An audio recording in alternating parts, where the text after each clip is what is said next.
I've been struggling with what to do about the baby in Sari's belly. Huh? What do you mean?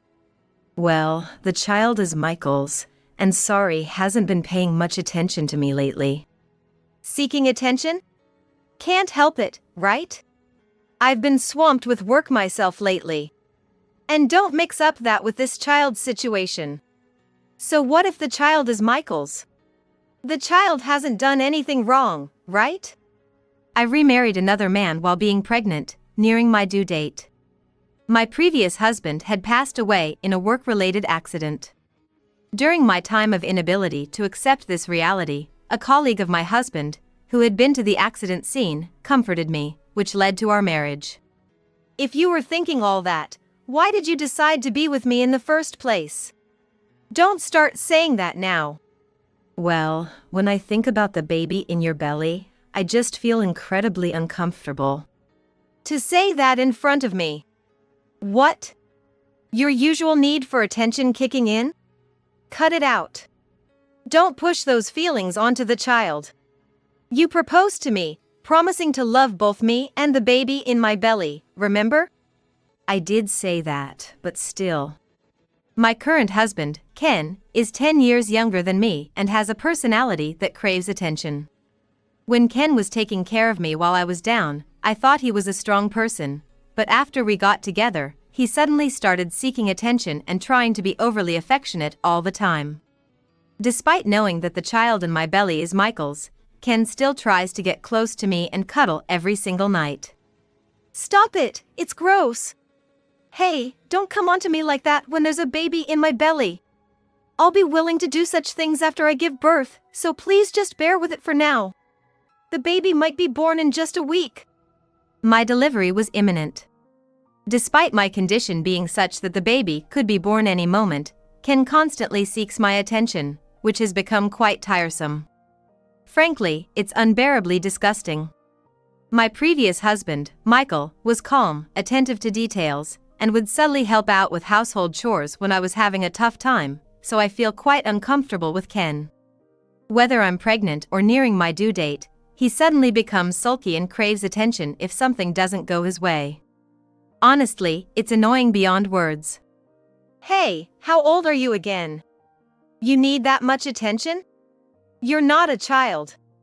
I don't know if you're acting this way because you're 10 years younger than me, but if you keep this up, I'm going to divorce you. After Ken's relentless demands for attention reached my limit, I snapped at him, and he left the room with a sulky face. What is he thinking? While I sighed in dismay, Ken stormed back into the room and forcefully pulled my arm. Hey, what's the matter? What are you doing? There's no need to say it like that. I didn't think you'd say such things. I'm at my limit. I'll lock you in the basement. I'm at my limit here. Cut it out and let me go. Ken, who was forcefully dragging me, had tears in his eyes. Yet, he desperately pulled me toward the basement next to the bedroom. You made me feel like this. Reflect on your actions, you foolish woman. With that, Ken threw me into the basement. But I could handle this situation. Because this house was built by me, serving also as an office for my work. Therefore, it's equipped with security everywhere, and I could open it from the inside if I wanted to. Ken, who had just married me, didn't know this. He didn't know that I had an annual income of $500 million and was the CEO of a corporation either. Then, 3 days after I was locked up, the basement door opened. What? How did you do that? How did you unlock the door? I'm in labor. Call an ambulance. Seeing me in labor and in pain, Ken seemed to be scared and ran away from the spot. Is this something a person who claimed to love me would do? This incident made me decide to divorce Ken. And I decided to spread the word about Ken's annoying actions to everyone. My name is Sari, I'm 39, and I have my own brand and sell products through a website. It didn't take off at first, but gradually, as the brand became famous, sales skyrocketed, and before I knew it, it grew into a well-known brand earning about $500 million annually. My current husband was a fan of my brand and had been sending me passionate messages for a long time. His approach was intense, not just praising the brand but even complimenting the photos of me posted on the website. "You're incredibly beautiful." Indeed, the person who launched the brand must be attractive and well put together. "Thank you for your kind words."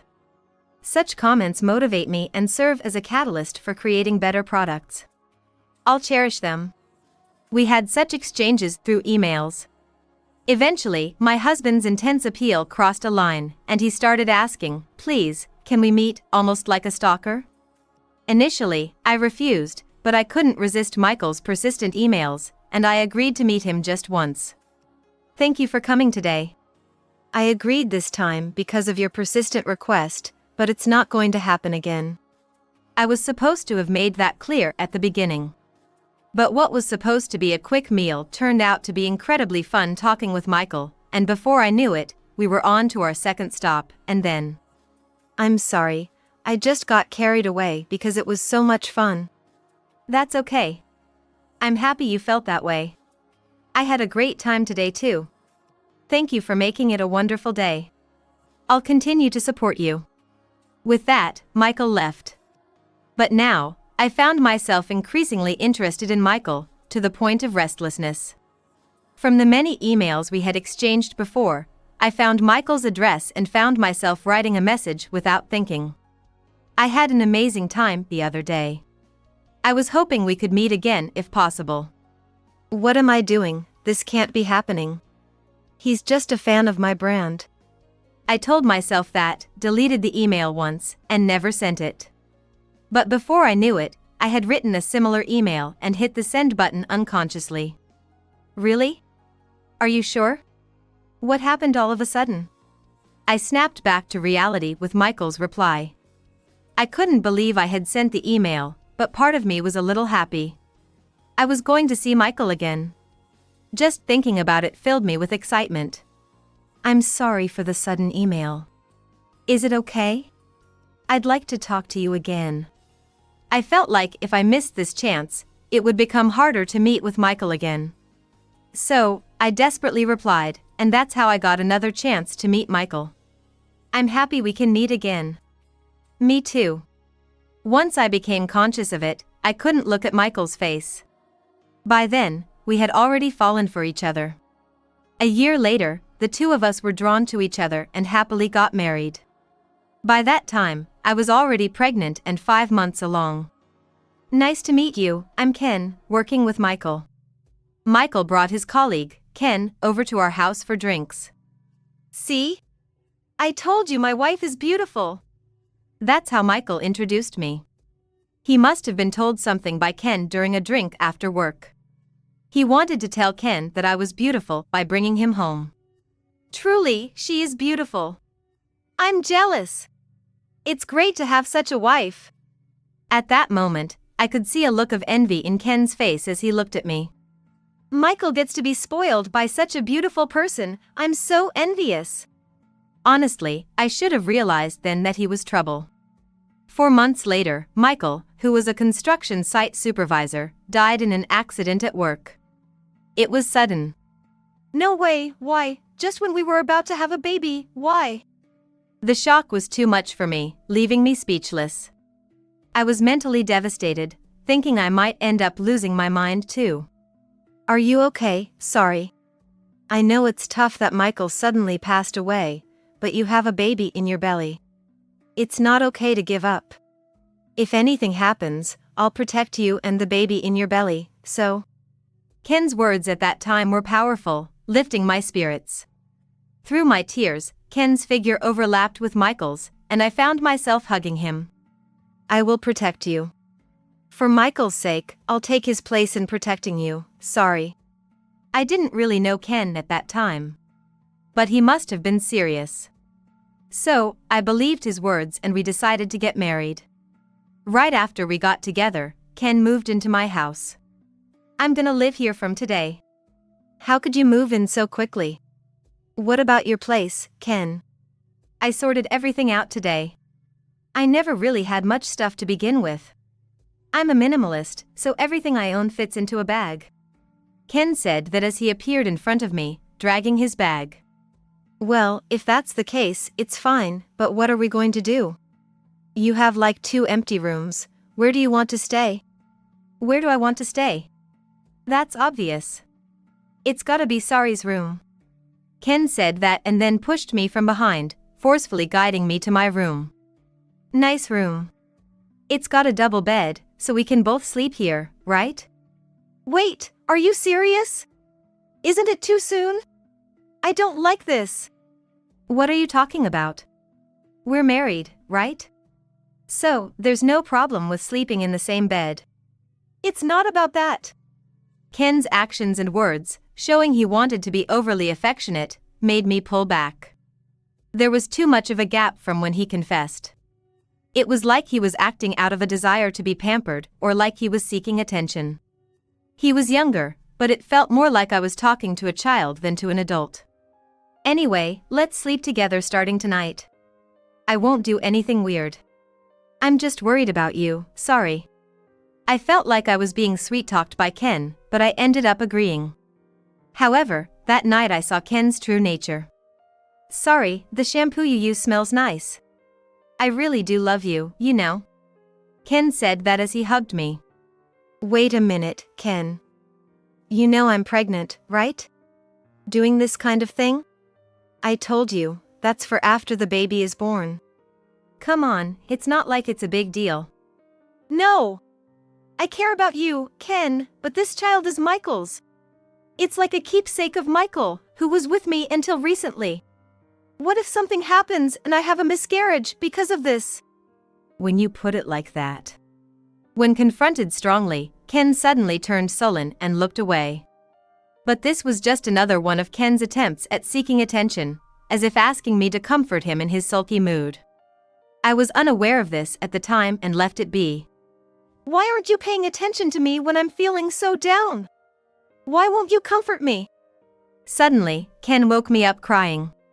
What? Why all of a sudden? And why are you crying? Because Sari isn't paying any attention to me. There was Ken, sulking like a child who couldn't get the attention he wanted. Honestly, his behavior was frightening. What are you talking about? You're not a child. Why not? We're together now. It's supposed to be Sari's role to comfort me when I'm feeling down. So please, comfort me, pat me on the back. What's with this guy? It's creepy.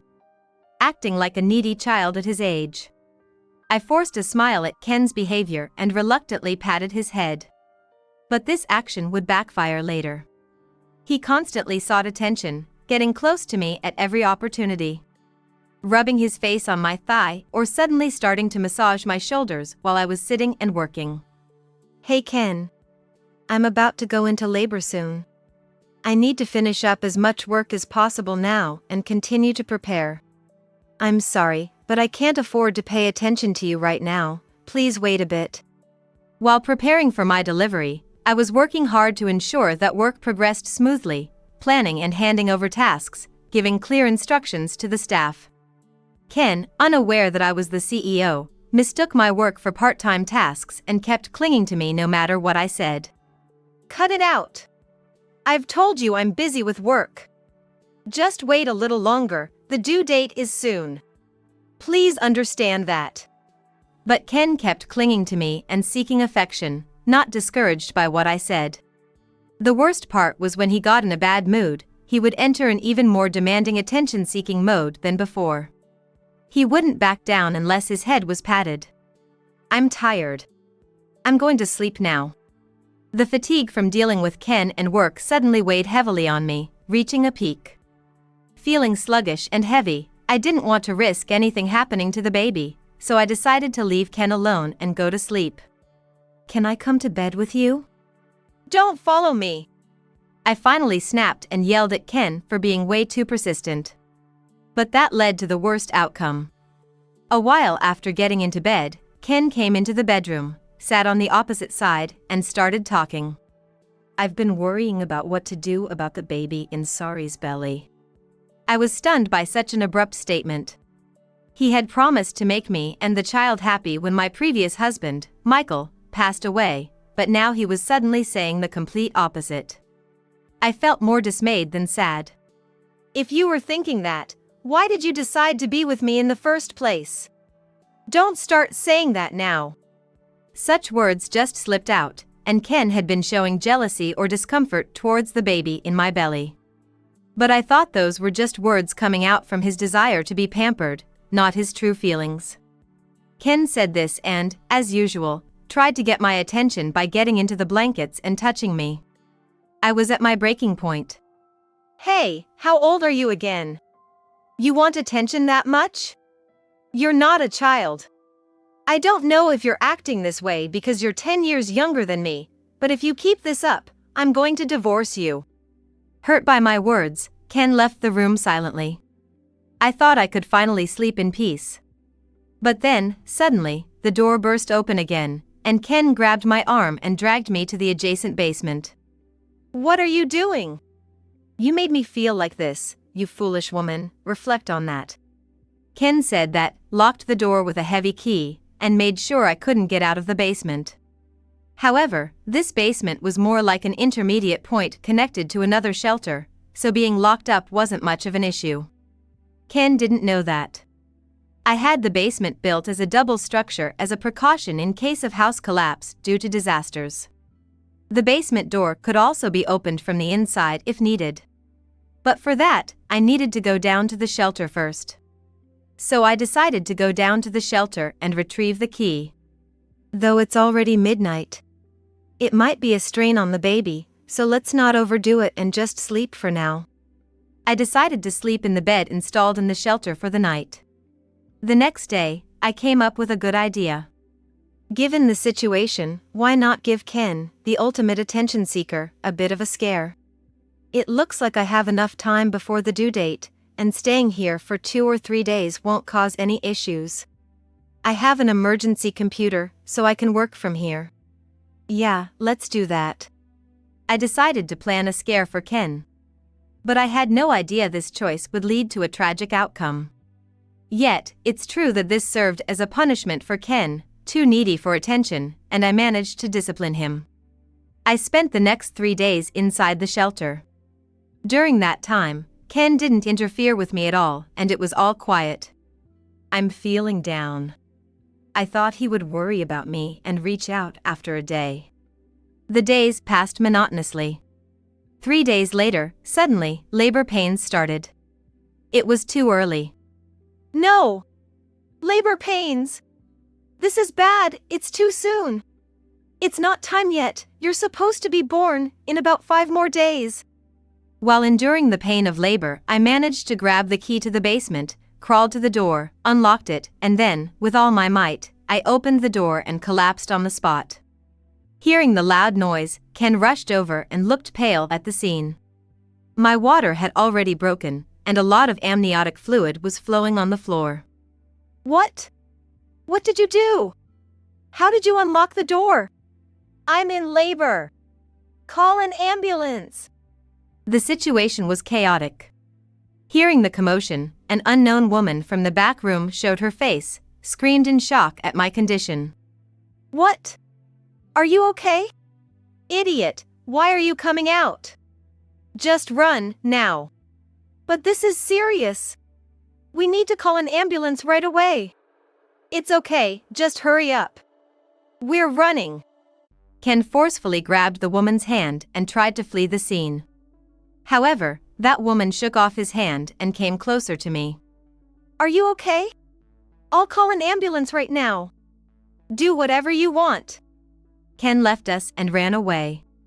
After that, I was taken by ambulance and gave birth at a nearby hospital.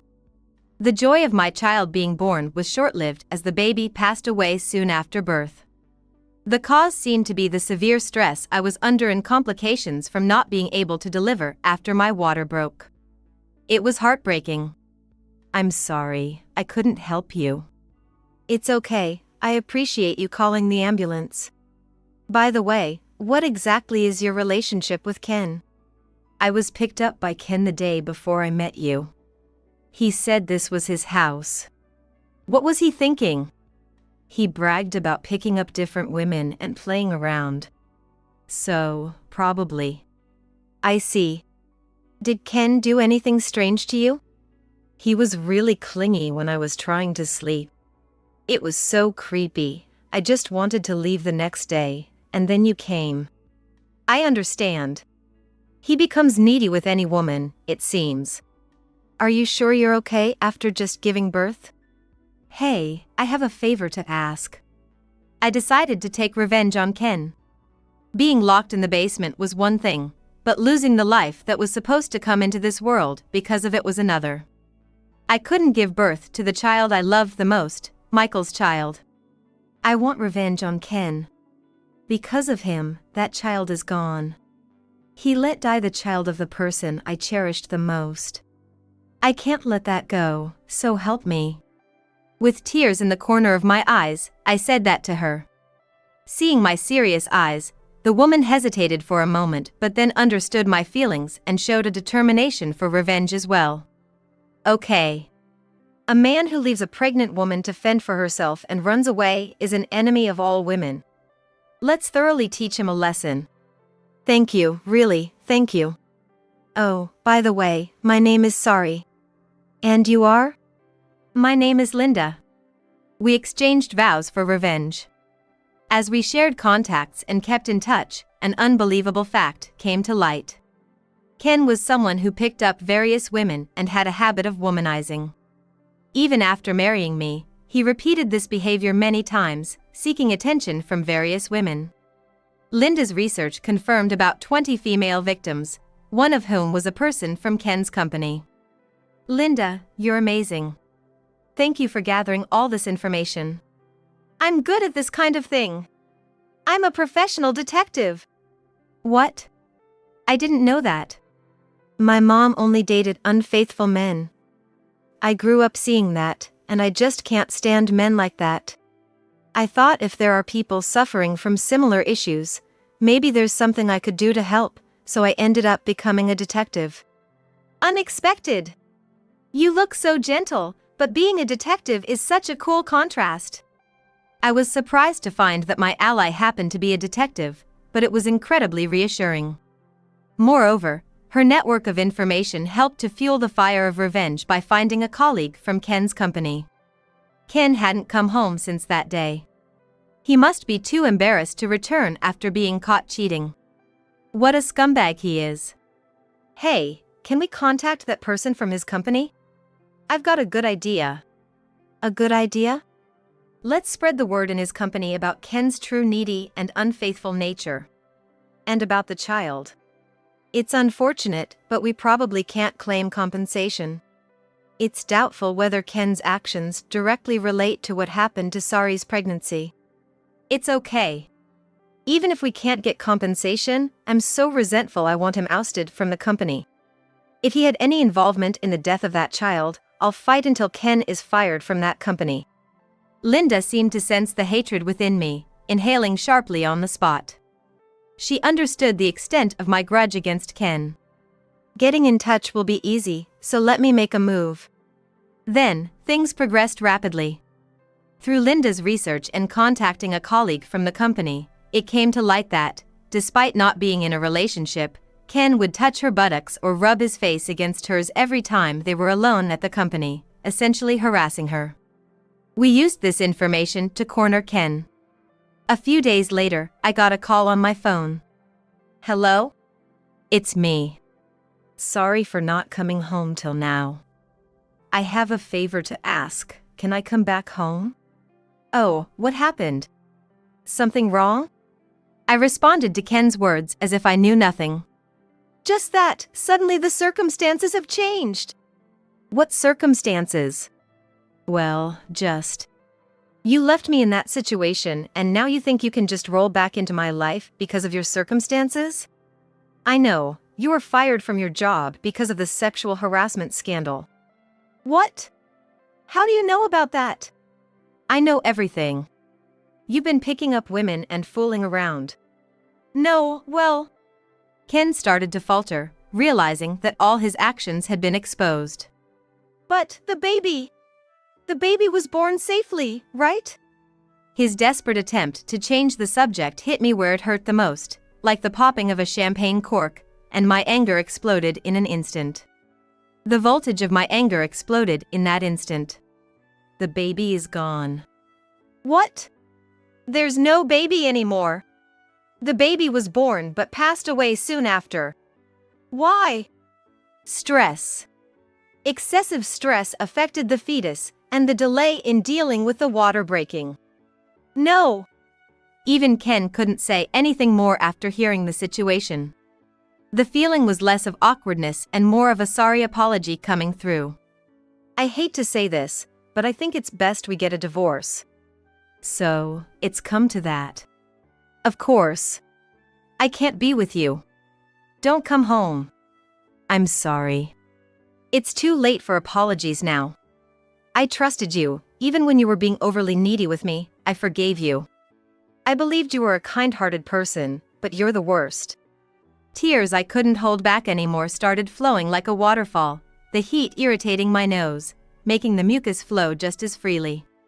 I was sobbing over the phone. Ken was silently listening to all this through the phone. After a bout of crying and regaining some composure, I started to hang up the phone when I heard a muffled voice from the other end. I'm sorry, it was all my fault. Can you forgive me? I pressed my ear closer to the speaker, hearing that. In a faint voice, sounding sorry and slightly crying. Ken was speaking. I'm sorry, but it's impossible. Anyway, let's discuss the divorce later, maybe at a cafe. I'll contact you properly. I said that and hung up the phone. Afterward, I contacted Ken, and we agreed to meet at a cafe near the station. Unaware that this day would turn into the worst hell, he casually showed up at the cafe. I'm in front of the cafe now. Where are you? I'm inside, come in. I had arrived earlier and prompted him over the phone to come inside. And then. What? Huh? Long time no see. It's not been a long time no see. You see all these people around us. They're the people you cheated on me with. I deliberately responded with brightness. I know. I remember all their faces. There were about 7 women there. All of them were glaring at Ken with cold eyes, intimidating him. Well, everyone looks well, I see. That was probably the awkward attempt at starting a conversation, and everyone sighed upon hearing it. Taking that as a cue, I cut to the chase with Ken. Sit down and write this divorce application. Right here, right now. I said that, pushing the divorce papers in front of Ken. A waiter was standing a bit away from our table, probably deciding it wasn't the right moment to take our order due to the tense atmosphere, and was fumbling in place. I get that, but why are they here? They all gathered here after hearing about my situation. They've all had enough of your personality. No, huh? Listen to what they all have to say, okay? Then, Ken was verbally bombarded by everyone, shrinking more and more. Anyone would react that way if put in such a situation in front of others. I wanted to embarrass Ken and mentally corner him. Just like how he had been emotionally cornering me.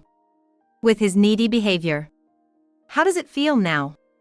It sucks, obviously. Why are you doing this? It's the same thing you did to me.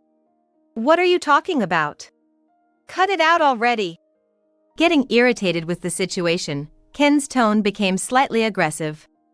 The one who needs to cut it out is me. What did you come here for today? You thought you were just going to sign a divorce paper? There's something far more important than that. You haven't forgotten about my baby, have you? The baby of Michael, your respected colleague, the baby that Michael and I loved, you're practically responsible for its death. Apologize here. To Michael and our baby. Ken was momentarily overwhelmed by my intensity but became serious when he heard about the child and Michael. I'm truly sorry, really sorry. I regret everything related to that. I'll apologize to Sorry and agree to the divorce. I'm sorry for everything, for getting close to you driven by my feelings alone, so please, forgive me. And please, Michael too, forgive me. As he apologized, Ken's face grew paler, and he began sweating. I wondered what was wrong, but the irritation seemed gone as he diligently filled out the divorce papers and left the cafe, apologizing over and over again. My revenge was complete. I thought so. After the divorce papers were filed and accepted, Ken appeared at our place to pack up his remaining belongings. Do you look worn out? Yeah, lately Michael has been appearing in my dreams. I've been having nightmares. Dreams, I see. Hearing Ken's words, I thought to myself. After everything that happened, it's no wonder Michael would resent him. It felt inevitable he would have nightmares. Later, as Ken moved into a new place and looked for a full-time job while working part-time, I got this information from Linda, the detective. By the way, when Linda investigated Ken, she insisted not to take any money for it. However, feeling it was unfair not to pay her for her work done in her spare time, I insisted on paying her about $20,000. I wasn't sure if that was the appropriate amount, but this incident led Linda and me to become good friends, occasionally grabbing coffee together. Moreover, several of the women at the cafe turned out to be fans of my brand, leading to an unexpected bonding. Now, they have become trusted friends, and we even go out for drinks together. This incident changed our lives dramatically, showing me that bad deeds can't go unpunished. The friends I made through my brand, and a boyfriend introduced by those friends who also likes my brand. I feel a similar vibe with him as I did with Michael and want to be with him. Now, I feel happy.